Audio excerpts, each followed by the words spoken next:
Overnight, President Biden paying his respects to Capitol Police Officer Brian Sicknick, lying in honor in the same building where he suffered fatal injuries at the hands of that violent mob 4 weeks ago. That deadly siege at the heart of next week's impeachment trial for former President Trump.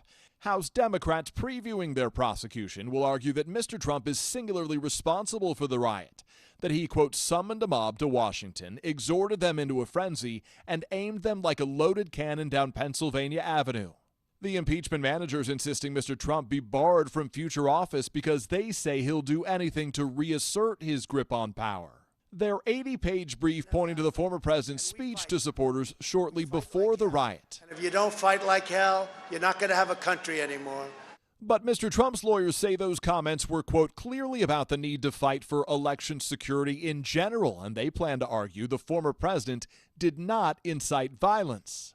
This is a very, very dangerous road to take with respect to the First Amendment, putting at risk any passionate political speaker, which is really against everything we believe in this country. But Democrats emphasize that some Trump supporters believe they were acting on his direction.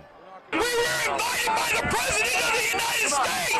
Mr. Trump's defense team also echoes the conclusion of 45 Senate Republicans arguing the trial of a former president is unconstitutional because he holds no public office from which he can be removed.